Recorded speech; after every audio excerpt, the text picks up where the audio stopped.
মাথার কাছে আসার পর মালাকুল মাউত কি করবে?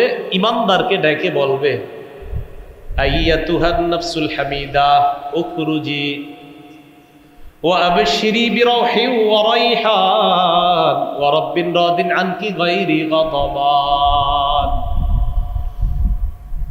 মালাকুল মাউত আইসা বলবে, হে প্রশংসনীয় আত্মা, তুমি বের হও, এমন রবের দিকে বের হও যে রব তোমার উপর সন্তুষ্ট, যে রব তোমার জিন্দেগীর সব গুনাহগুলা মাফ করে দিয়েছেন। তুমি বের হও। ইমানদারের আত্মাটা যখন বের হবে, আপনারা গ্লাসের পানি নিজেরা ট্রাই করে নিয়েন, বাসায় গিয়া এইভাবে ফালাইবেন।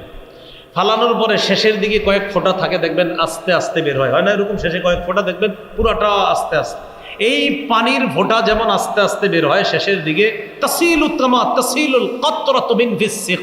রাসূল বলেন, পাত্রের মুখের পানিটা যেমন আস্তে আস্তে ফোঁটায় ফোঁটায় বের হয়, ইমানদারের আত্মাটা এইভাবে তার দেহ থেকে আস্তে ধীরে বের করে নেওয়া। আত্মা বের করার পর বলেন তো, সামনে কি মালাকুল মাউত না আরো ফেরেশতা? আলোচনা বুঝতেছেন তো? আচ্ছা, তো সামনে যে ফেরেশতারা আছে তাদের সাথে জান্নাতের কাফনের কাপড় আছে, সুগন্ধি আছে। জান্নাতের কাফনের কাপড় এইভাবে ধরে বলবে, মালাকুল মাউতকে বলবে, তাড়াতাড়ি আত্মাটা আমাদের কাছে দেন। হাদিসে আসছে, লাম ইয়াদাহু তারফাতা আইন, চোখের পলক পরিমাণও মালাকুল মাউত আত্মাটা রাখতে পারবে না। এর আগেই সামনের ফেরেশতারা তারা বলবে, তাড়াতাড়ি আত্মাটা দেন।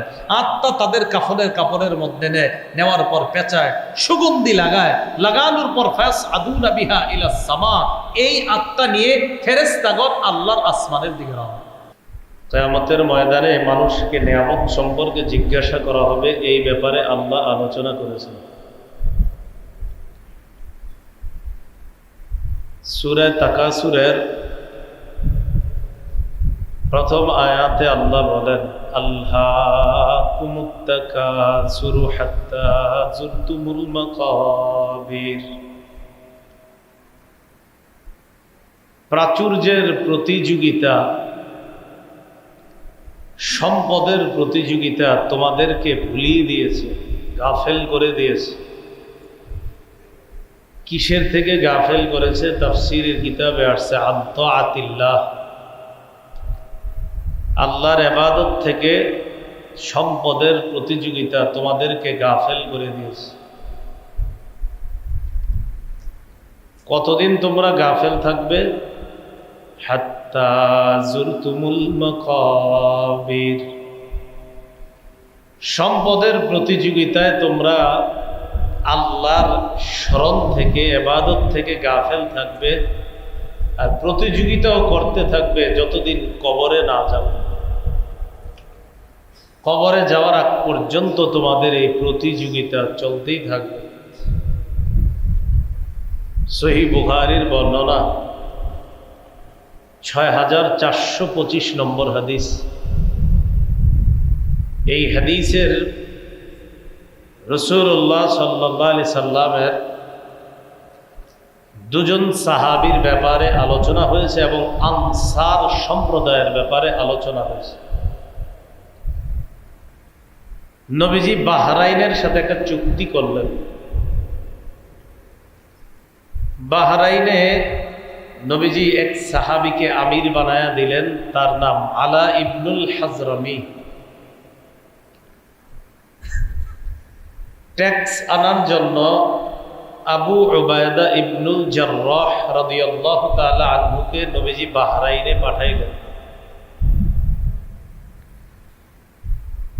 বাহরাইনে যাওয়ার পর আবু উবায়দা ইবনুল জাররাহ ট্যাক্স নিয়ে মদিনায় আসলেন ফজরের নামাজের আগে। তার মানে তিনি মদিনায় আসার পর প্রথম যেই নামাজটা পড়লেন ফজরের নামাজ। সামিআতিল আনসার বিকুদুমি আবি উবায়দা ইবনুল জাররাহ ওয়া আন্নাহু জাআ বিমাল। আনসারগণ আবু উবায়দা ইবনুল জাররাহ ব্যাপারে শুনেছেন তিনি বাহরাইন থেকে এসেছেন আর সম্পদ নিয়ে এসেছেন, এই ব্যাপারটা রাসূলুল্লাহ সাল্লাল্লাহু আলাইহি সাল্লামের সাহাবীগণ জানতে পারলেন, আনসারগণ জানতে পারলেন যে এক সাহাবী সম্পদ নিয়ে বাহরাইন থেকে আসছে। ফাওয়াফাউ সালাতাস সুবহি মা রাসূলিল্লাহি সাল্লাল্লাহু আলাইহি ওয়াসাল্লাম। আনসারগণ রাসূলের সাথে ফজরের নামাজের পরে হয়তো সম্পদের ব্যাপারে আলোচনা হবে, সম্পদ বন্টন হবে, এই জন্য সবাই মসজিদে। নবীজি ফজরের নামাজের সালাম ফিরাইলেন। তাআররাদু লাহু, সবাই নবীজির দিকে মুখ করে বসছে। রসুল সামনে বসা, সাহাবীগণ নবীদের দিকে ফিরলেন। আর ফজরের পর দেখবেন আমাদের দেশে ইমাম সাহেবরা মুসল্লিদের দিকে মুখ করে বসে। রসুলও সাহাবীদের দিকে মুখ করলেন, সাহাবীগণ নবীর দিকে মুখ করে আসে। ফাতাবাসসামা রাসূলুল্লাহ সাল্লাল্লাহু আলাইহি ওয়াসাল্লাম হিনা রাআহুম। তাদেরকে এইভাবে বসতে দেখে আল্লাহ রাসূল সাল্লাল্লাহু আলাইহি সাল্লাম একটা মুস্কি হাসি দিলেন। নবীজি তাদেরকে বললেন, সামি'তুম বিকুদুমি আবি উবায়দা ওয়া আন্নাহু জাআ বিমাল। কি ব্যাপার, আবু উবায়দা যে সম্পদ নিয়ে আসছে এই ব্যাপারটা তোমরা জানছো, ঠিক না? এই কারণে তোমরা সবাই আমার দিকে এইভাবে মুখ করে বসছো। তো নবী ব্যাপারটা বুঝা একটা মুস্কি হাসি দিলেন। সাহাবীগণ বললেন, জি হুজুর, এই জন্য আমরা আপনার দিকে এইভাবে বসে আছি। রাসূলুল্লাহ সাল্লাল্লাহু আলাইহি সাল্লাম বললেন, আম্মিলু মা ইয়াসুররুকুম, তোমরা আশা করো ওই জিনিসের যা তোমাদেরকে আনন্দিত করবে। ইস্তাবশিরু, সুসংবাদ গ্রহণ করো, যেই উদ্দেশ্যে তোমরা এসেছো এই উদ্দেশ্য বাস্তবায়ন হবে ইনশাআল্লাহ। এই কথা বইলা নবীজি একটা বয়ান করলেন, ছোট্ট একটা বয়ান দিলেন সাহাবীদের। সম্পদ এখনো বন্টন করেন নাই, করার আগে ছোট্ট একটা বয়ান করলেন।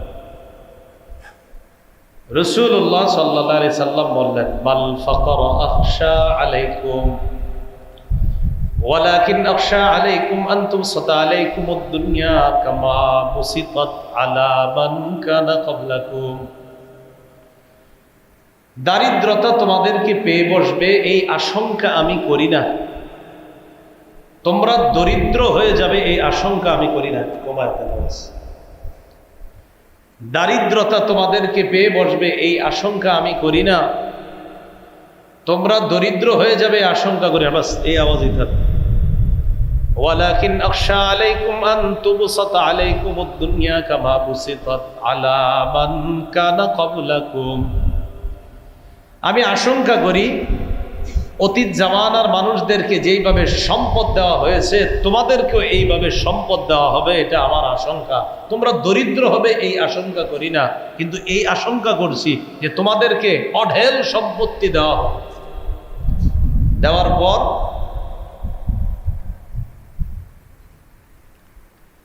প্রচুর পরিমাণ সম্পদ তোমাদেরকে দেওয়ার পর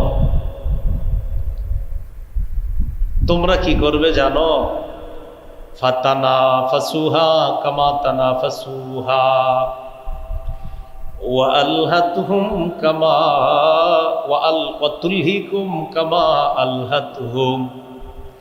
আমার আশঙ্কা সম্পদ পাওয়ার পর অতীত জামানার মানুষগুলো যেইভাবে সম্পদের প্রতিযোগিতা করছে তোমরা ওরকম প্রতিযোগিতা করবা। আর জানো তারা প্রতিযোগিতা করতে গিয়ে আল্লাহকে ভুলে গিয়েছে। আমার আশঙ্কা সম্পদের প্রতিযোগিতায় না জানি তোমরাও আল্লাহকে ভুলে যাও। আল্লাহ কি বললেন? আল্লাহকুমুত তাকাসুর হাত্তা যুরতুমুল মাকাবির। সম্পদের প্রতিযোগিতা তোমাদেরকে আল্লাহর জিকির থেকে দূরে সরায় রাখে, ভুলিয়ে দিয়েছে। কতদিন? কবর পর্যন্ত। আর রাসূল বললেন অতীত জামানার মানুষ প্রচুর সম্পদ পেয়ে আল্লাহকে ভুলে গিয়েছে। আমার আশঙ্কা তোমরাও না জানি আল্লাহকে ভুলে যাও।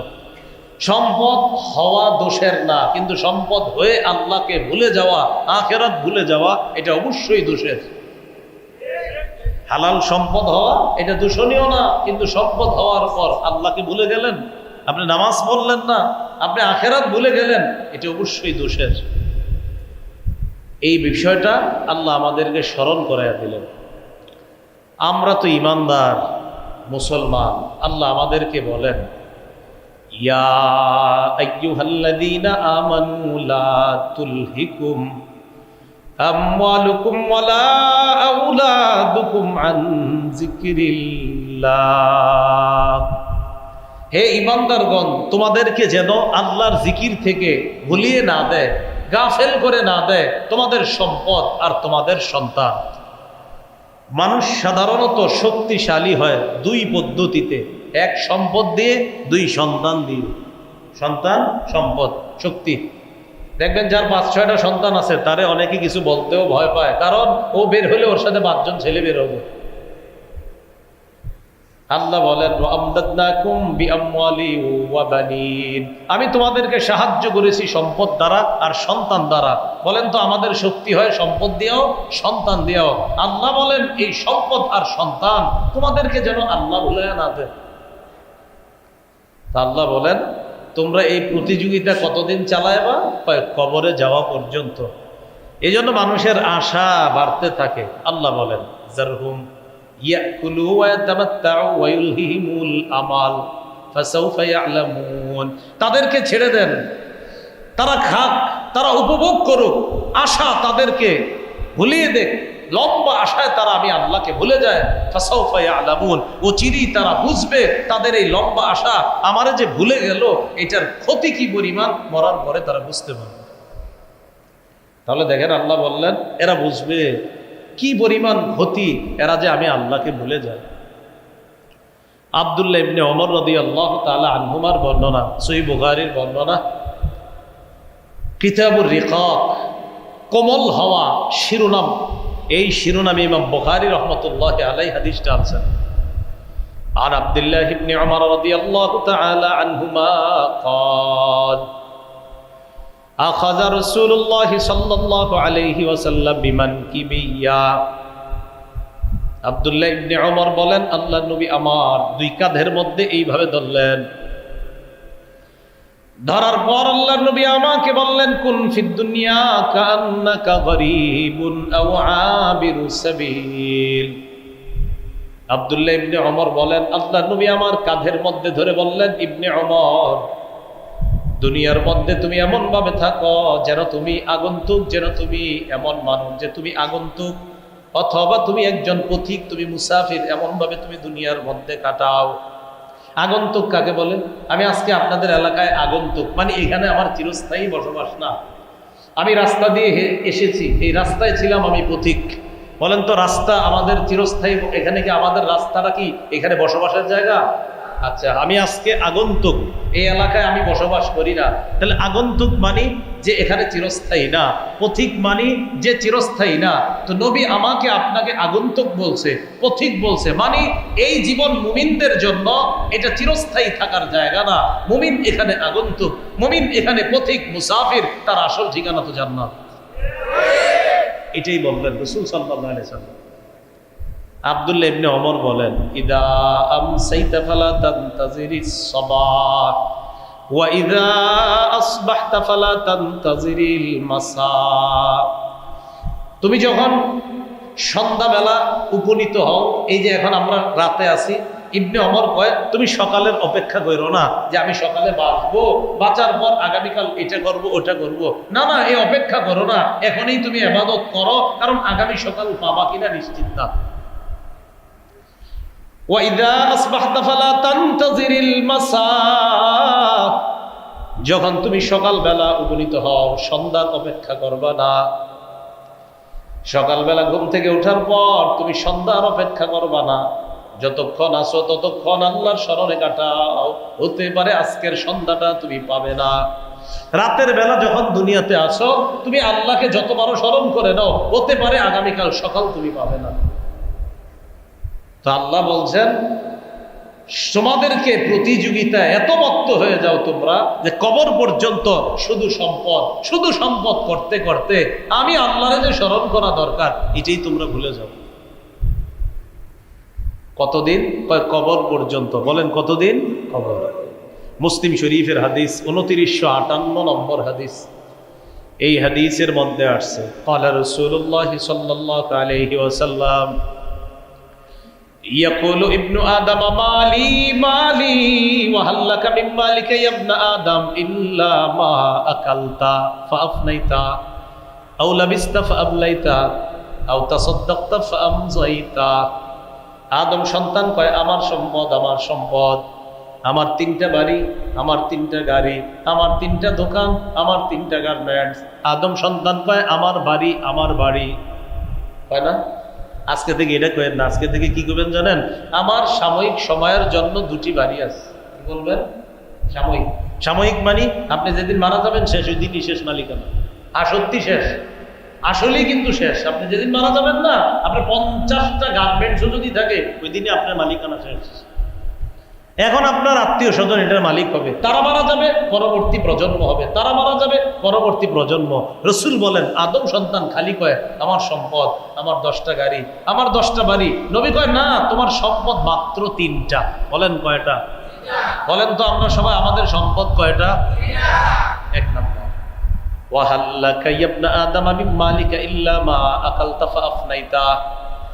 1 নম্বর তোমার সম্পদ তুমি যা খাইলা আর শেষ করলা এটা। 2 নম্বর আউলা বিস্তাফা আবলাইতা, যা পরিধান করলা এরপর পুরাতন হয়ে গেছে ফেলে দিলা, এটা তোমার সম্পদ। এটাতে কিছুদিন তুমি ছিলা, বাস পরিধান করছো, শেষ। 3 নম্বর আও তাসাদদাকতা ফাআমযাইতা, যে দান সদকাগুলা তুমি করছো ওইটা তোমার সম্পদ। দান সদকা দেখা যায় টাকা বাহিরে আসছে। আল্লাহ নবী কয় দান সদকায় দেখা যায় তোমার সম্পদ চলে যায়। নবী কয় না না, চলে যায় না, মরে যাওয়ার পর তুমি এই সম্পদ আল্লাহর কাছে পেয়ে যাইবা। দান সদকা করলে আপনি 10 টাকা দিলে পকেট থেকে এটা কি বের হয়? আসলে বের হয় কিনা বলেন? হ্যাঁ বের হয়। বলেন তো সদকায় আমগো চোখে যায়? সদকা আমগো চোখে কি? আর আমরা চোখে দেখি সদকা করলে যায়, যায় না? রসুল কয় আসে। রসুল কি কয়? এটা বকরি জবাই করছে, বকরি জবাই করার পর এটা বন্টন করে দিয়ে দিছি, বিভিন্ন জনকে দান সদকা পাঠাইছে। আম্মা জান আয়েশা সিদ্দিকা রাদিয়াল্লাহু তাআলা আনহারে বললেন আয়েশা কতটুকু পরিমাণ বাকি আছে? আম্মা জান আয়েশা বললেন হুজুর ঘাড়ের একটু অংশ আছে, এটা ছাড়া আর কিছু বাকি নাই, সব শেষ, দেওয়া হয়ে গেছে। নবীজি আয়েশা কি বলল? কয় ঘাড়ের একটু অংশ ছাড়া সব দেওয়া হয়ে গেছে, সদকা করা হয়ে গেছে। নবীজি বললেন আয়েশা না না, ঘাড়ের অংশ ছাড়া সবটাই আছে। ঘাড়ের অংশ ছাড়া সব? আম্মা জান আয়েশা কয় না হুজুর সব গেছে। নবী কয় না, সব আছে। আম্মা জান আয়েশা কয় ঘাড়ের অংশ আছে, বাকিগুলা গেছে। আল্লাহ নবী কয় বাকিগুলা আছে, ঘাড়ের অংশ গেছে। কয় মানে? আয়েশা যেটা সদকা করছি না ওটাই আছে, মারা যাওয়ার পর নিশ্চিত ওটা আল্লাহ দিবেন। রসুল বললেন তোমার সম্পদ 3টা, যা খাইলা, যা পড়লা, যা সদকা করলা। অথচ আমরা কই আমগো 5টা, আমগো 10টা, আমগো 20টা। নবীজি কয় 3টা। قال رسول الله صلى الله عليه وسلم يتبع الميت ثلاثة المال والعمل والأهل। রাসূলুল্লাহ সাল্লাল্লাহু আলাইহি সাল্লাম বলেন মানুষ যখন মারা যায়, তার লাশটা যখন আমরা কবরে নিয়ে যাই, তার লাশের সাথে 3টা জিনিস যায়। আপনি যদি মারা যাই, আমি যদি মারা যাই, আজকে যদি আপনাদের এই সাভারে আমি মারা যাই, তো আমার লাশটা কুমিল্লা পাঠানোর ব্যবস্থা করবেন। আমার আত্মীয় স্বজন আমার লাশটা যখন কবরে নিবে, আমার সাথে কবর পর্যন্ত 3টা জিনিস যাবে। কয়টা? আমি আমার এই দৃষ্টান্ত দিলাম। পরিবার যাবে, 2 নম্বর আমার সম্পদ যাবে, 3 নম্বর আমার আমল যাবে। রসুল বলেন ইয়ারজিউ ইসনান, 2টা ফিরে আসবে। ওয়ায়াবকা ওয়াহিদুন, একটা থাকবে। ইয়ারজিউল মালু ওয়াল আহাল, তোমার সম্পদ, তোমার সন্তান, তোমার পরিবার সবাই ফিরে আসবে। ওয়ায়াবকাল আমাল, আমলনামা থাকবে। কবরে যাওয়ার পর সম্পদ যাবে না, তোমার সন্তান তোমার পরিবার যাবে না। কবরে রাখার পর তোমার আমলনামা তোমার সাথী হবে। আমলনামা যদি ভালো হয়, কবরের জিন্দিগিটাই আল্লাহ জান্নাতের জিন্দিগি দিয়ে দিবেন। কবর পর্যন্ত পরিবার যায়, সম্পদ যায়, আমলনামা যায়। বলেন তো সবাই তিনটার মধ্যে থাকে কয়টা? কোনটা? চলে আসে কয়টা? কি কি? পরিবার, সম্পদ। তো কার জন্য সব করলাম বলেন? সবার জন্য এত কিছু করলাম, এরা নাকি আমাদের ফেলে চলে আসবে। কি আশ্চর্য কথা! হ্যাঁ, এর মানে যে করবেন না তা না। হালাল সম্পদ অবশ্যই কামাই করতে হবে। আপনার সন্তান যেন কারো কাছে হাত পাততে না হয়, এই অবস্থায় সন্তানকে রেখে যাওয়া। রাসূলুল্লাহ সাল্লাল্লাহু আলাইহি সাল্লাম বলেন, আনতাজারা ওয়ারাসাতাকা আগনিয়া, তোমার সন্তান আদিদেরকে তুমি ধনী অবস্থায় রেখে যাওয়া খায়রুন মিন আনতাজারাহুম আলাতান ইয়াতাকাফফাফুনান নাস। তোমার সন্তানদেরকে এমন অবস্থায় রেখে যাওয়া যে মানুষের কাছে হাত পাততে হয়, এই অবস্থার চাইতে তাদেরকে মোটামুটি টাকা পয়সাওয়ালা রেখে যাওয়াটা, এটা তোমার জন্য উত্তম, এটা তোমার জন্য কল্যাণ। এখন বলেন, সন্তান আদির জন্য যে টাকা পয়সা কামাই করব, এতক্ষণ আলোচনা বুঝে থাকলে বলেন সম্পদটা হালাল না হারাম? হালাল হতে হবে। এই হালাল সম্পদ যদি আমাকে আখেরাত ভুলায়া দেয়, তাহলে এটা আমার জন্য বরবাদির কারণ হবে। সম্পদ কামাই করব হালাল, তবে আখেরাত ভুলে যাওয়া যাবে না। এতটুকু পর্যন্ত এটাই বুঝলাম আমরা। সম্পদ প্রচুর হওয়া দোষের না, আখেরাতটা ভুলে যাওয়া দোষের, আল্লাহকে ভুলে যাওয়া দোষের। সম্পদ কামাই করতে গিয়ে যেন আমরা আখেরাত না ভুলি, আল্লাহ না ভুলি, কবরকে না ভুলি। আল্লাহ কথাগুলো বোঝার তৌফিক দান করেন। তাহলে কবর পর্যন্ত প্রতিযোগিতা চলবে। এবার মনে করেন আমি আপনি মারা গেলাম, আমাদেরকে কবরে রাখা হবে। মারা যখন যাব, দেখবেন অনেকে মারা যাওয়ার সময় আত্মীয় স্বজন আইসা পাশে উপস্থিত হয়। মানে অনেক সময় বোঝা যায় যে লোকটা মুমূর্ষু অবস্থা, তো আত্মীয় স্বজন আইসা উপস্থিত হয়, একটু পরে মারা যায়। আবার অনেকে দেখা যায় আইসা উপস্থিত হয় আর মরে না, আরো 5 বছর বাঁচে, এরকম হয় অনেক সময়। রাসূলুল্লাহ সাল্লাল্লাহু আলাইহি সাল্লাম বলেন, ইন্নাল আবদাল মুমিনা ইযা কানা ফি ইনকিতাইম মিনাদ দুনিয়া ওয়া ইকবালিম মিনাল আখিরাহ। কবরের সামনে আল্লাহ নবী বসা, কবরের সামনে বসার পর মাথাটা নিচের দিকে দিয়ে রাখছে। নবী কবরের সামনে বসা, মাথা নিচের দিকে দেওয়া। ফি ইয়াদিহি উদুন ইয়ানকুতু বিহি ফিল আরদ, হাতে একটা লাঠি, এই লাঠি দিয়ে জমিনে আঁকাআঁকি করতেছে। সাহাবীগণ বলেন, আমরা নিচের দিকে সব তাকায় আছি। এমন ভাবে নবীর সামনে চুপচাপ বসা, কাদ্দা আলা রুউসিনা আত-তায়র, যেন আমাদের মাথার উপর পাখি বসা। অর্থাৎ এমন শান্তভাবে বসা, পাখি বসে থাকলেও আমরা টের পাবো না, এত সুন্দরভাবে শান্তভাবে রাসূলের সামনে আমরা বসা। নবীজি কোন দিকে তাকায় আছে? নিচে। আমরা ভয়ে কিছু বলতেছি না, এরকম কেন? নবীজি আজকে নিচের দিকে এতক্ষণ তাকায় আছে। হঠাৎ মাথাটা উপরের দিকে উঠেছে। উঠানোর পর কবরটার দিকে নবী লক্ষ্য করে বললেন, ইস্তাইযু বিল্লাহি মিন আযাবিল কবরি মাররাতাইনি আও সালাসা। 2 বার অথবা 3 বার বললেন, এই সাহাবীরা তোমরা এই কবরের আযাব থেকে আল্লাহর কাছে পানা চাও। আচ্ছা, বিদৃশ্যটা একটু কল্পনা করেন তো। সাহাবীদেরকে আল্লাহ রাসূল ডাক দিয়ে বলতেছে, এই সাহাবীরা এই কবরের আযাব থেকে আল্লাহর কাছে পানা চাও। 2 বার বা 3 বার কথাটা বলছে কেন? পরে বলতেছে, ফাইন্নাল আবদাল মুমিনা ইযা কানা ফি ইনকিতাইম মিনাদ দুনিয়া ওয়া ইকবালিম মিনাল আখিরাহ। ঈমানদার বান্দা যখন দুনিয়া থেকে বিদায় নেওয়ার সময় হয়,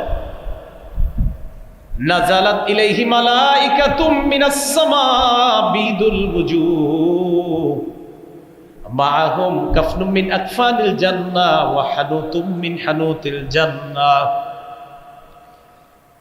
ঈমানদার বান্দার যখন মরণের সময় হয়ে যায়, ঈমানদার বান্দার আশেপাশে আল্লাহর অসংখ্য অগণিত ফেরেশতাগণ জান্নাতের কাফনের কাপড় আর সুগন্ধি নিয়ে ঈমানদারের সামনে উপস্থিত হয়ে যায়।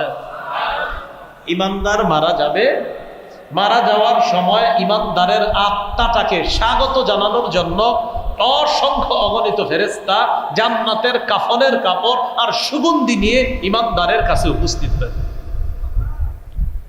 আসার পর হাত্তা ইয়াজলিসু মাদ্দা বাসরি, ইমানদার দেখবেন শোয়া, ওনার নজর যেই পর্যন্ত যায় ওই পর্যন্ত দুই দল ফেরেশতা তার দুই পাশে, তার নজরের শেষ সীমানা পর্যন্ত সারিবদ্ধভাবে দুই দল ফেরেশতা বসে যায়।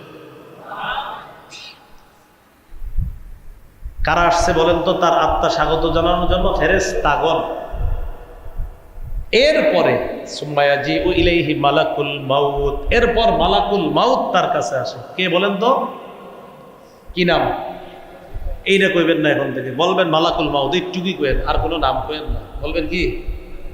সুম্মা তাওফাকুম মালাকুল মাউতিল্লাযী উকিলা বিকুম, তোমাদের মৃত্যু দিবে তোমাদের জন্য নিযুক্ত যে ফেরেশতা, সেই ফেরেশতা। মালাকুল মাউতকে মালাকুল মাউতই বললেন, আর কিছু না বলাই ভালো। এতটুকু বলে রাখলাম, শুধু বললেন মালাকুল মাউত আসবে, বাস। মৃত্যুর যেই ফেরেশতা তিনি আসবেন। আসার পর তার মাথার কাছে আসবে। কোথায় বলেন তো? মাথার কাছে। মাথার কাছে আসার পর মালাকুল মাউত কি করবে? ইমানদারকে ডেকে বলবে, আইয়াতুহান নাফসুল হামিদা উখরুজি ওয়া আবশিরি বিরাহি ওয়া রাইহান ওয়া রাব্বিন রাদিন আনকি গায়রি গাদাবান। মালাকুল মাউত আইসা বলবে, হে প্রশংসনীয় আত্মা, তুমি বের হও, এমন রবের দিকে বের হও যে রব তোমার উপর সন্তুষ্ট, যে রব তোমার জিন্দেগীর সব গুনাহগুলা মাফ করে দিয়েছেন। তুমি বের হও। ইমানদারের আত্মাটা যখন বের হবে, আপনারা গ্লাসের পানি নিজেরা ট্রাই করে নিয়েন, বাসায় গিয়া এইভাবে ফালাইবেন। ফালানোর পরে শেষের দিকে কয়েক ফোঁটা থাকে, দেখবেন আস্তে আস্তে বের হয়, হয় না এরকম? শেষে কয়েক ফোঁটা দেখবেন পুরোটা আস্তে আস্তে। এই পানির ফোঁটা যেমন আস্তে আস্তে বের হয়, শেষের দিকে তাসিলুত কামা তাসিলুল কাতরাতু মিন ফিস সিকা, রাসূল বলেন পাত্রের মুখের পানিটা যেমন আস্তে আস্তে ফোঁটায় ফোঁটায় বের হয়, ইমানদারের আত্মাটা এইভাবে তার দেহ থেকে আস্তে ধীরে বের করে নেওয়া। আত্মা বের করার পর বলেন তো, সামনে কি মালাকুল মাউত না আরো ফেরেশতা? আলোচনা বুঝতেছেন তো? আচ্ছা, তো সামনে যে ফেরেশতারা আছে তাদের সাথে জান্নাতের কাফনের কাপড় আছে, সুগন্ধি আছে। জান্নাতের কাফনের কাপড় এইভাবে ধরে বলবে, মালাকুল মাউতকে বলবে, তাড়াতাড়ি আত্মাটা আমাদের কাছে দেন। হাদিসে আসছে লাম ইয়াদাহু তারফাতা আইন, চোখের পলক পরিমাণও মালাকুল মাউত আত্মাটা রাখতে পারবে না। এর আগেই সামনের ফেরেশতারা তারা বলবে, তাড়াতাড়ি আত্মাটা দেন। আত্মা তাদের কাফনের কাপড়ের মধ্যে নেওয়ার পর পেঁচায় সুগন্ধি লাগায়, লাগানোর পর ফায়াসআদুনা বিহা ইলাস সামা, এই আত্মা নিয়ে ফেরেশতাগণ আল্লাহর আসমানের দিকে রওনা। দেহ কই? জমিনে। দেহ কই? জমিনে। আত্মা চলে যাচ্ছে উপর। এখন দেখেন আত্মা যাওয়ার সময় কি ঘটনা ঘটে। আত্মাটা যখন যায়, আল্লাহর অন্যান্য ফেরেশতা যারা আছে তারা বলে, এটা কার আত্মা, কোথায় নিয়ে যাও? ফেরেশতাগণ জবাব দিবে, ফুলান ইবনে ফুলান সাবার আশুলিয়া, অমুকের আত্মা, অমুকের সন্তান অমুকের আত্মা নিয়ে যাচ্ছি। রাসূল বলেন, অন্যান্য ফেরেশতারা কিভাবে বুঝবে এটা আত্মা ইমানদারের? তার আত্মা থেকে এমন একটা সুগন্ধি বের হবে, রাসূল বলেন এত সুন্দর সুগন্ধি পৃথিবীতে অন্য কোনো ঘ্রাণযুক্ত যত ফুল আতর, এই আতর থেকে এত সুন্দর ঘ্রাণ বের হবে না, ইমানদারের আত্মা থেকে যে সুন্দর ঘ্রাণ বের হবে। সুবহানাল্লাহ! ফেরেশতারা বুঝতে পারে। তো প্রথম আসমানে যাওয়ার পর প্রথম আসমান, দ্বিতীয় আসমান, তৃতীয় আসমান, এইভাবে হাদিসে আসছে ফায়ুশাইয়ুহু মিন কুল্লি সামাইন মুকাররিবুহা। আসমানের ফেরেশতাদের সামনে দিয়ে যখন ইমানদারের আত্মাটা বহন করে নিয়ে যাবে, অন্যান্য ফেরেশতারা তাকে স্বাগত জানায় বলবে, যাও যাও, তার আত্মা উপরে নিয়ে যাও। সাত আসমানের উপর নেওয়ার পর আল্লাহ বলবেন, উকতুবু কিতাব আবদি ফি ইল্লিয়িন, আমার এই ইমানদার বান্দা যার আত্মা তোমরা উপরে নিয়ে আসলা, তার আমলনামা জান্নাতি। কিয়ামতের ময়দানে মানুষকে নিয়ামত সম্পর্কে জিজ্ঞাসা করা হবে, এই ব্যাপারে আল্লাহ আলোচনা করেছেন। সূরা তাকাসুরের প্রথম আয়াতে আল্লাহ বলেন, আল্লাকুমুত তাকাসুরু হাত্তা যুরতুমুল মাকাবির। প্রাচুর্যের প্রতিযোগিতা, সম্পদের প্রতিযোগিতা তোমাদেরকে ভুলিয়ে দিয়েছে, গাফেল করে দিয়েছে। কিসের থেকে গাফেল করেছে? তাফসীরের কিতাবে আসছে আন তাআতিল্লাহ, আল্লাহর ইবাদত থেকে সম্পদের প্রতিযোগিতা তোমাদেরকে গাফেল করে দিয়েছে। কতদিন তোমরা গাফেল থাকবে? হাত্তা যুরতুমুল মাকাবির। সম্পদের প্রতিযোগিতায় তোমরা আল্লাহর স্মরণ থেকে, ইবাদত থেকে গাফেল থাকবে, আর প্রতিযোগিতাও করতে থাকবে যতদিন কবরে না যাবে। কবরে যাওয়ার আগ পর্যন্ত তোমাদের এই প্রতিযোগিতা চলতেই থাকবে। সহিহ বুখারীর বর্ণনা ৬৪২৫ নম্বর হাদিস। এই হাদিসের রাসূলুল্লাহ সাল্লাল্লাহু আলাইহি সাল্লামের দুজন সাহাবীর ব্যাপারে আলোচনা হয়েছে এবং আনসার সম্প্রদায়ের ব্যাপারে আলোচনা হয়েছে। নবীজি বাহরাইনের সাথে একটা চুক্তি করলেন। বাহরাইনে নবীজি এক সাহাবীকে আমির বানায়া দিলেন, তার নাম আলা ইবনুল হাজরামি। ট্যাক্স আনার জন্য আবু উবায়দা ইবনুল জাররাহ রাদিয়াল্লাহু তাআলা আনহুকে নবীজি বাহরাইনে পাঠাইলেন। বাহরাইনে যাওয়ার পর আবু উবায়দা ইবনুল জাররাহ ট্যাক্স নিয়ে মদিনায় আসলেন ফজরের নামাজের আগে। তার মানে তিনি মদিনায় আসার পর প্রথম যেই নামাজটা পড়লেন ফজরের নামাজ। সামিআতিল আনসার বিকুদুমি আবি উবায়দা ইবনুল জাররাহ ওয়া আন্নাহু জাআ বিমাল। আনসারগণ আবু উবায়দা ইবনুল জাররাহ ব্যাপারে শুনেছেন তিনি বাহরাইন থেকে এসেছেন আর সম্পদ নিয়ে এসেছেন। এই ব্যাপারটা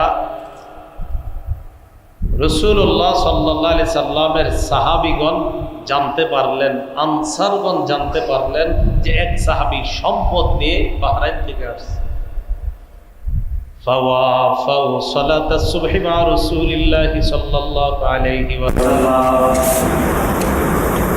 আনসারগণ রাসূলের সাথে ফজরের নামাজের পরে হয়তো সম্পদের ব্যাপারে আলোচনা হবে, সম্পদ বন্টন হবে, এই জন্য সবাই মসজিদে। নবীজি ফজরের নামাজের সালাম ফিরাইলেন। তাআররাদু লাহু, সবাই নবীজির দিকে মুখ করে বসছে। রাসূল সামনে বসা, সাহাবীগণ নবীদের দিকে ফিরলেন। আর ফজরের পর দেখবেন আমাদের দেশে ইমাম সাহেবরা মুসল্লিদের দিকে মুখ করে বসে। রাসূলও সাহাবীদের দিকে মুখ করলেন, সাহাবীগণ নবীর দিকে মুখ করে আসে। ফাতাবাসসামা রাসূলুল্লাহ সাল্লাল্লাহু আলাইহি ওয়াসাল্লাম হিনা রাআহুম। তাদেরকে এইভাবে বসতে দেখে আল্লাহ রাসূল সাল্লাল্লাহু আলাইহি সাল্লাম একটা মুস্কি হাসি দিলেন। নবীজি তাদেরকে বললেন, সামি'তুম বিকুদুমি আবি উবায়দা ওয়া আন্নাহু জাআ বিমাল। কি ব্যাপার? আবু উবায়দা যে সম্পদ নিয়ে আসছে এই ব্যাপারটা তোমরা জানছো, ঠিক না? এই কারণে তোমরা সবাই আমার দিকে এইভাবে মুখ করে বসছো। তো নবী ব্যাপারটা বুঝা একটা মুস্কি হাসি দিলেন। সাহাবীগণ বললেন, জি হুজুর, এই জন্য আমরা আপনার দিকে এইভাবে বসে আছি। রাসূলুল্লাহ সাল্লাল্লাহু আলাইহি সাল্লাম বললেন, আম্মিলু মা ইয়াসুররুকুম, তোমরা আশা করো ওই জিনিসের যা তোমাদেরকে আনন্দিত করবে। ইস্তাবশিরু, সুসংবাদ গ্রহণ করো, যেই উদ্দেশ্যে তোমরা এসেছো এই উদ্দেশ্য বাস্তবায়ন হবে ইনশাআল্লাহ। এই কথা বইলা নবীজি একটা বয়ান করলেন, ছোট্ট একটা বয়ান দিলেন সাহাবীদের। সম্পদ এখনো বন্টন করেন নাই, করার আগে ছোট্ট একটা বয়ান করলেন। রাসূলুল্লাহ সাল্লাল্লাহু আলাইহি সাল্লাম বললেন, বাল ফাকর আখশা আলাইকুম ওয়ালাকিন আখশা আলাইকুম আন তুবসাতা আলাইকুমুদ দুনিয়া কামা বুসিতাত আলা মান কানা ক্বাবলাকুম। দারিদ্রতা তোমাদেরকে পেয়ে বসবে এই আশঙ্কা আমি করি না, তোমরা দরিদ্র হয়ে যাবে এই আশঙ্কা আমি করি না। দারিদ্রতা তোমাদেরকে পেয়ে বসবে এই আশঙ্কা আমি করি না, তোমরা দরিদ্র হয়ে যাবে আশঙ্কা করি না। বাস এই আওয়াজই থাক। ওয়ালাকিন আখশা আলাইকুম আন তুবসাতা আলাইকুমুদ দুনিয়া কামা বুসিতাত আলা মান কানা ক্বাবলাকুম। আমি আশঙ্কা করি অতীত জামানার মানুষদেরকে যেইভাবে সম্পদ দেওয়া হয়েছে তোমাদেরকেও এইভাবে সম্পদ দেওয়া হবে, এটা আমার আশঙ্কা। তোমরা দরিদ্র হবে এই আশঙ্কা করি না, কিন্তু এই আশঙ্কা করছি যে তোমাদেরকে অঢেল সম্পত্তি দেওয়া হবে। দেওয়ার পর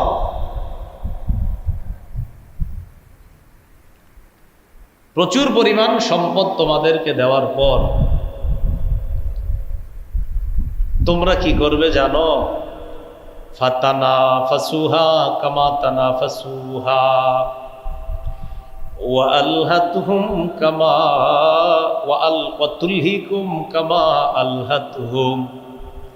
আমার আশঙ্কা সম্পদ পাওয়ার পর অতীত জামানার মানুষগুলো যেইভাবে সম্পদের প্রতিযোগিতা করছে তোমরা ওরকম প্রতিযোগিতা করবা। আর জানো তারা প্রতিযোগিতা করতে গিয়ে আল্লাহকে ভুলে গিয়েছে। আমার আশঙ্কা সম্পদের প্রতিযোগিতায় না জানি তোমরাও আল্লাহকে ভুলে যাও। আল্লাহ কি বললেন? আল্লাহকুমুত তাকাসুর হাত্তা যুরতুমুল মাকাবির। সম্পদের প্রতিযোগিতা তোমাদেরকে আল্লাহর জিকির থেকে দূরে সরায় রাখে, ভুলিয়ে দিয়েছে। কতদিন? কবর পর্যন্ত। আর রাসূল বললেন অতীত জামানার মানুষ প্রচুর সম্পদ পেয়ে আল্লাহকে ভুলে গিয়েছে। আমার আশঙ্কা তোমরাও না জানি আল্লাহকে ভুলে যাও। সম্পদ হওয়া দোষের না, কিন্তু সম্পদ হয়ে আল্লাহকে ভুলে যাওয়া, আখিরাত ভুলে যাওয়া, এটা অবশ্যই দোষের। হালাল সম্পদ হওয়া এটা দূষণীয় না, কিন্তু সম্পদ হওয়ার পর আল্লাহকে ভুলে গেলেন, আপনি নামাজ পড়লেন না, আপনি আখিরাত ভুলে গেলেন, এটা অবশ্যই দোষের। এই বিষয়টা আল্লাহ আমাদেরকে স্মরণ করাইয়া দিলেন। আমরা তো ঈমানদার মুসলমান।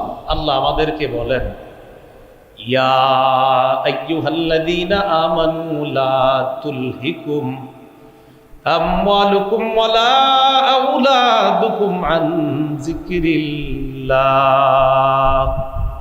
হে ঈমানদারগণ, তোমাদেরকে যেন আল্লাহর জিকির থেকে ভুলিয়ে না দেয়, গাফেল করে না দেয় তোমাদের সম্পদ আর তোমাদের সন্তান। মানুষ সাধারণত শক্তিশালী হয় দুই পদ্ধতিতে, এক সম্পদ দিয়ে, দুই সন্তান দিয়ে। সন্তান, সম্পদ, শক্তি। দেখবেন যার 5-6টা সন্তান আছে তারে অনেকে কিছু বলতেও ভয় পায়, কারণ ও বের হলে ওর সাথে 5 জন ছেলে বের হবে। আল্লাহ বলেন, আমদাদনাকুম বিআমওয়ালি ওয়া বানিন। আমি তোমাদেরকে সাহায্য করেছি সম্পদ দ্বারা আর সন্তান দ্বারা। বলেন তো আমাদের শক্তি হয় সম্পদ দিয়েও, সন্তান দিয়েও। আল্লাহ বলেন এই সম্পদ আর সন্তান তোমাদেরকে যেন আল্লাহ ভুলে না দেয়। আল্লাহ বলেন তোমরা এই প্রতিযোগিতা কতদিন চালাইবা? কবরে যাওয়া পর্যন্ত। এই জন্য মানুষের আশা বাড়তে থাকে। আল্লাহ বলেন, জারহুম ইয়াকুলু ওয়া ইয়াতামাত্তাউ ওয়া ইউলহিহিমুল আমাল ফাসাউফা ইয়ালামুন। তাদেরকে ছেড়ে দেন, তারা খাক, তারা উপভোগ করুক, আশা তাদেরকে ভুলিয়ে দেখ। লম্বা আশায় তারা আমি আল্লাহকে ভুলে যায়। ফাসাউফা ইয়ালামুন, অচিরেই তারা বুঝবে তাদের এই লম্বা আশা আমারে যে ভুলে গেল এটার ক্ষতি কি পরিমাণ, মরার পরে তারা বুঝতে পারবে। তাহলে দেখেন আল্লাহ বললেন এরা বুঝবে কি পরিমাণ ক্ষতি, এরা যে আমি আল্লাহকে ভুলে যাই। আব্দুল্লাহ ইবনে ওমর রাদিয়াল্লাহু তাআলা আনহুমার বর্ণনা, সহিহ বুখারীর বর্ণনা, কিতাবুর রিকাক, কোমল হওয়া শিরোনাম। এই শিরোনামে ইমাম বুখারী রাহমাতুল্লাহি আলাইহি হাদিসটা আনছেন।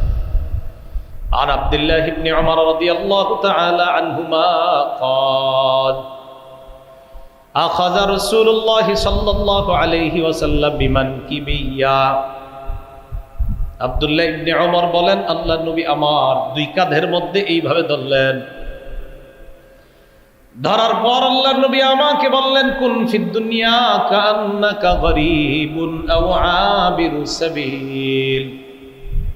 আব্দুল্লাহ ইবনে ওমর বলেন, আল্লাহর নবী আমার কাঁধের মধ্যে ধরে বললেন, ইবনে ওমর, দুনিয়ার মধ্যে তুমি এমন ভাবে থাকো যেন তুমি আগন্তুক, যেন তুমি এমন মানুষ যে তুমি আগন্তুক, অথবা তুমি একজন পথিক, তুমি মুসাফির, এমন ভাবে তুমি দুনিয়ার মধ্যে কাটাও।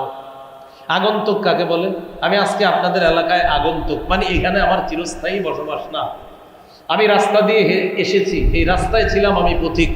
বলেন তো, রাস্তা আমাদের চিরস্থায়ী, এখানে কি আমাদের রাস্তাটা কি এখানে বসবাসের জায়গা? আচ্ছা, আমি আজকে আগন্তুক, এই এলাকায় আমি বসবাস করি না। তাহলে আগন্তুক মানে যে এখানে চিরস্থায়ী না, পথিক মানে যে চিরস্থায়ী না। তো নবী আমাকে আপনাকে আগন্তুক বলছে, পথিক বলছে, মানে এই জীবন মুমিনদের জন্য এটা চিরস্থায়ী থাকার জায়গা না। মুমিন এখানে আগন্তুক, মুমিন এখানে পথিক, মুসাফির, তার আসল ঠিকানা তো জান্নাত। এটাই বললেন রাসূল সাল্লাল্লাহু আলাইহি ওয়াসাল্লাম। আব্দুল্লাহ ইবনে ওমর বলেন, ইদা আমসাইতা ফালা তানতাজিরিস সাবাহ ওয়া ইদা আসবাহতা ফালা তানতাজিরিল মাসা।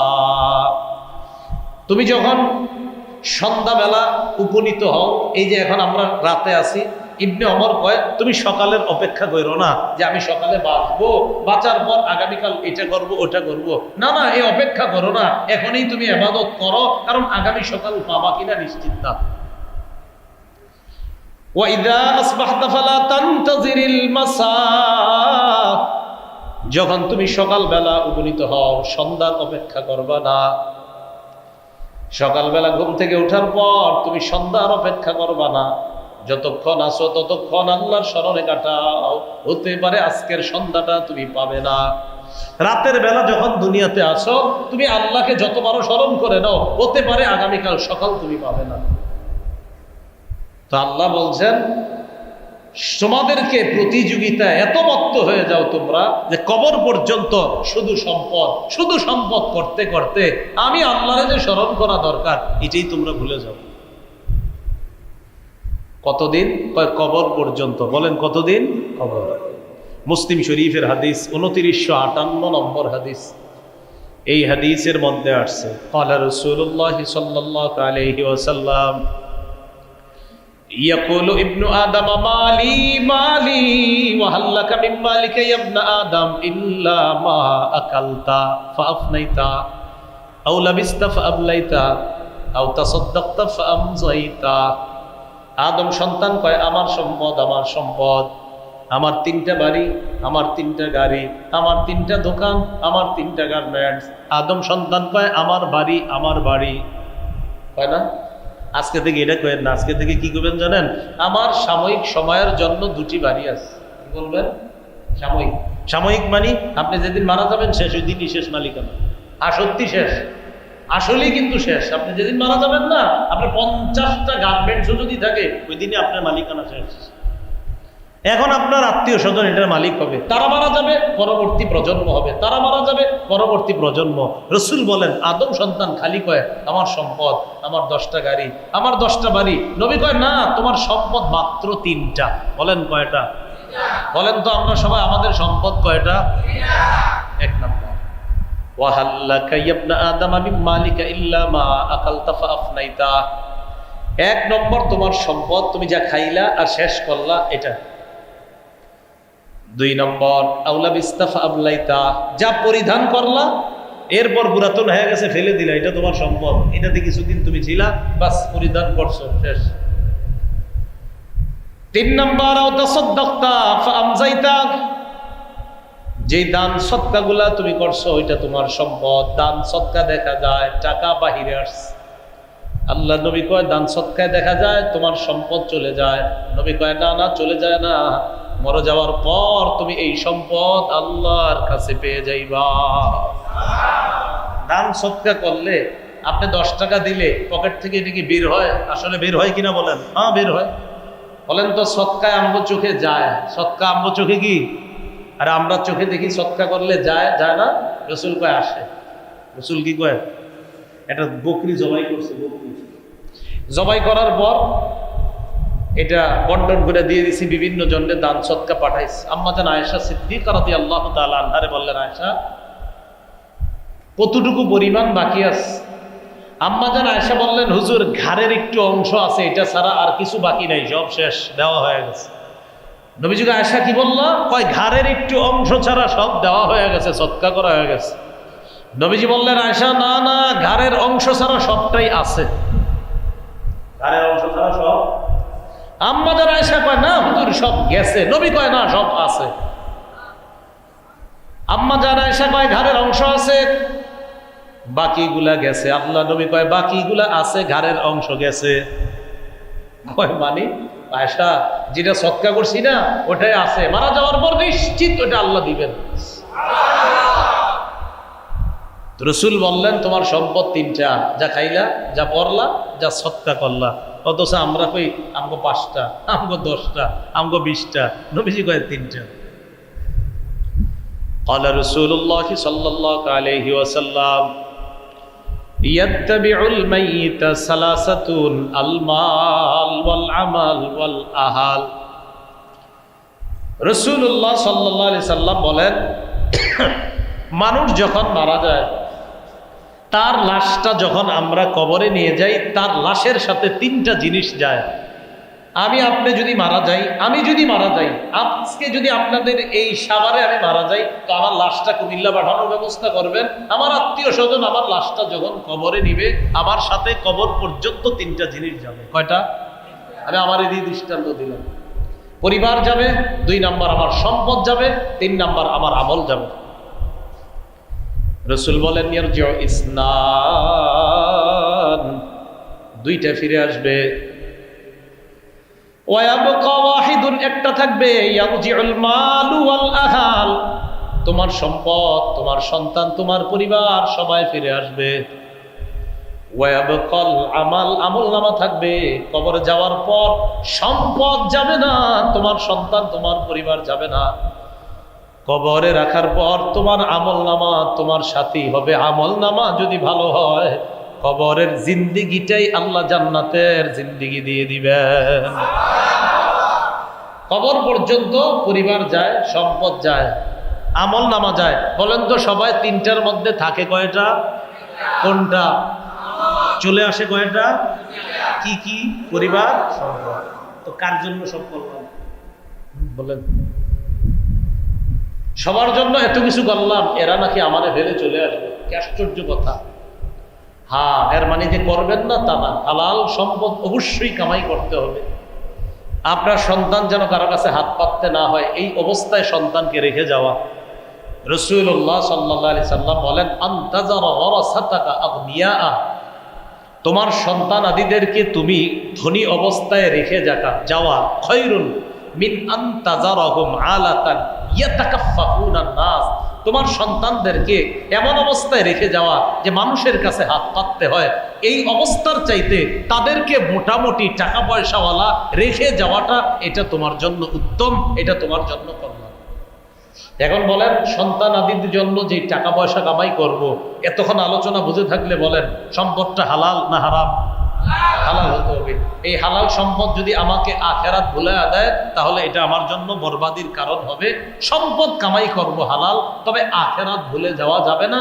এতটুকু পর্যন্ত এটাই বুঝলাম আমরা। সম্পদ প্রচুর হওয়া দোষের না, আখেরাতটা ভুলে যাওয়া দোষের, আল্লাহকে ভুলে যাওয়া দোষের। সম্পদ কামাই করতে গিয়ে যেন আমরা আখেরাত না ভুলি, আল্লাহ না বলি, কবরকে না বলি। আল্লাহ কথাগুলো বোঝার তৌফিক দান করে।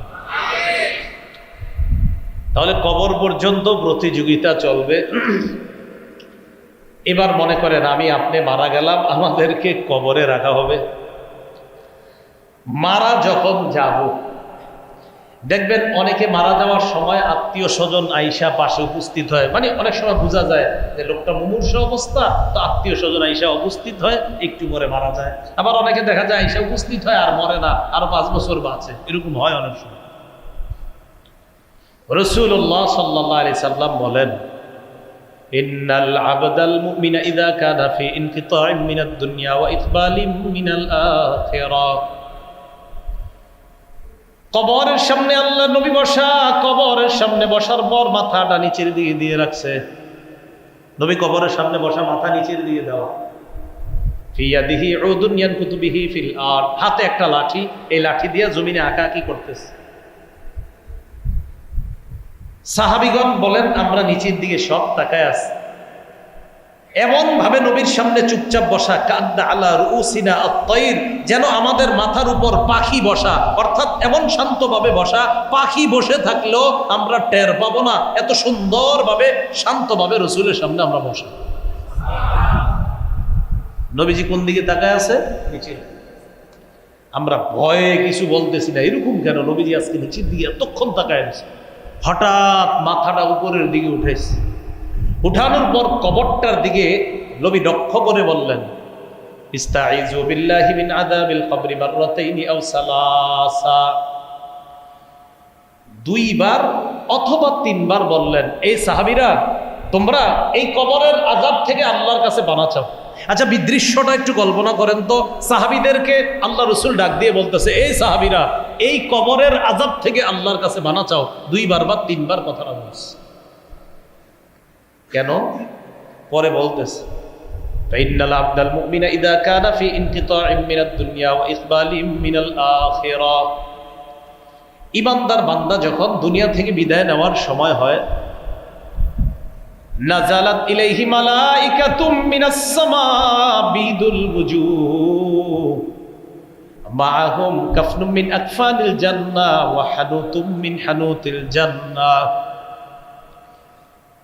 ঈমানদার বান্দার যখন মরণের সময় হয়ে যায়, ঈমানদার বান্দার আশেপাশে আল্লাহর অসংখ্য অগণিত ফেরেশতাগণ জান্নাতের কাফনের কাপড় আর সুগন্ধি নিয়ে ঈমানদারের সামনে উপস্থিত হয়ে যায়।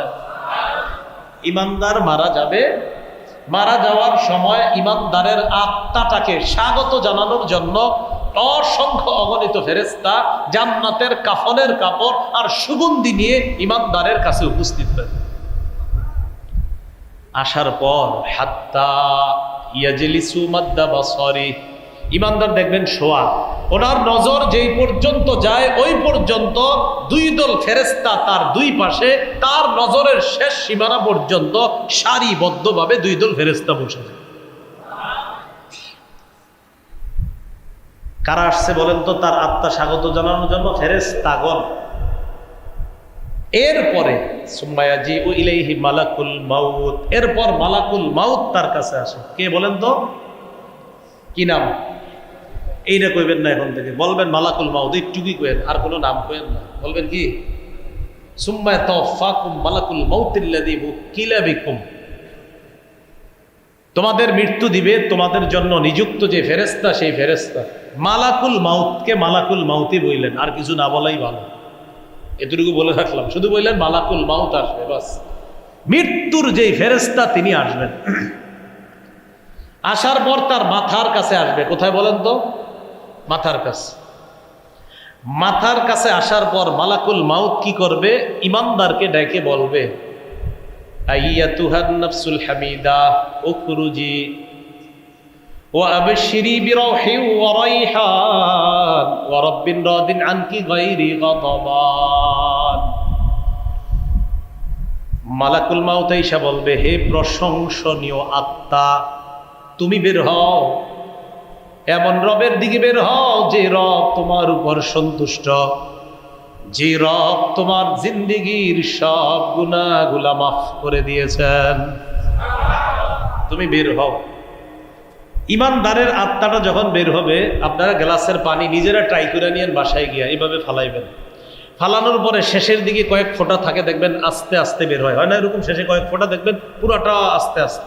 এই পানির ফোঁটা যেমন আস্তে আস্তে বের হয় শেষের দিকে, তাসিলুল কামা তাসিলুল কাতরাতু মিন ফিস সিকা, রাসূল বলেন পাত্রের মুখের পানিটা যেমন আস্তে আস্তে ফোঁটায় ফোঁটায় বের হয়, ঈমানদারের আত্মাটা এইভাবে তার দেহ থেকে আস্তে ধীরে বের করে নেওয়া। আত্মা বের করার পর বলেন তো সামনে কি মালাকুল মাউত না আরো ফেরেশতা আছে? আলোচনা বুঝতেছেন তো? আচ্ছা, তো সামনে যে ফেরেশতারা আছে তাদের সাথে জান্নাতের কাফনের কাপড় আছে, সুগন্ধি আছে। জান্নাতের কাফনের কাপড় এইভাবে ধরে বলবে, মালাকুল মাউতকে বলবে তাড়াতাড়ি আত্মাটা আমাদের কাছে দেন। হাদিসে আসছে লাম ইয়াদাহু তারফাতা আইন, চোখের পলক পরিমাণও মালাকুল মাউত আত্মাটা রাখতে পারবে না। এর আগেই সামনের ফেরেশতারা তারা বলবে তাড়াতাড়ি আত্মাটা দেন। আত্মা তাদের কাফনের কাপড়ের মধ্যে নেওয়ার পর পেঁচায়, সুগন্ধি লাগায়, লাগানোর পর ফায়াসআদুনা বিহা ইলাস সামা, এই আত্মা নিয়ে ফেরেশতাগণ আল্লাহর আসমানের দিকে রওনা। দেহ কই? জমিনে। দেহ কই? জমিনে। আত্মা চলে যাচ্ছে উপর। এখন দেখেন আত্মা যাওয়ার সময় কি ঘটনা ঘটে। আত্মাটা যখন যায়, আল্লাহর অন্যান্য ফেরেশতা যারা আছে তারা বলে এটা কার আত্মা, কোথায় নিয়ে যাও? ফেরেশতাগণ জবাব দিবে ফুলান ইবনে ফুলান সাবার আশুলিয়া, অমুকের আত্মা, অমুকের সন্তান অমুকের আত্মা নিয়ে যাচ্ছি। রাসূল বলেন অন্যান্য ফেরেশতারা কিভাবে বুঝবে এটা আত্মা ঈমানদারের? তার আত্মা থেকে এমন একটা সুগন্ধি বের হবে, রাসূল বলেন এত সুন্দর সুগন্ধি পৃথিবীতে অন্য কোন ঘ্রাণযুক্ত যত ফুল আতর, এই আতর থেকে এত সুন্দর ঘ্রাণ বের হবে না, ঈমানদারের আত্মা থেকে যে সুন্দর ঘ্রাণ বের হবে। সুবহানাল্লাহ! ফেরেশতারা বুঝতে পারে। প্রথম আসমানে যাওয়ার পর প্রথম আসমান, দ্বিতীয় আসমান, তৃতীয় আসমান, এইভাবে হাদিসে আসছে ফায়ুশাইয়ুহু মিন কুল্লি সামাইন মুকাররিবুহা।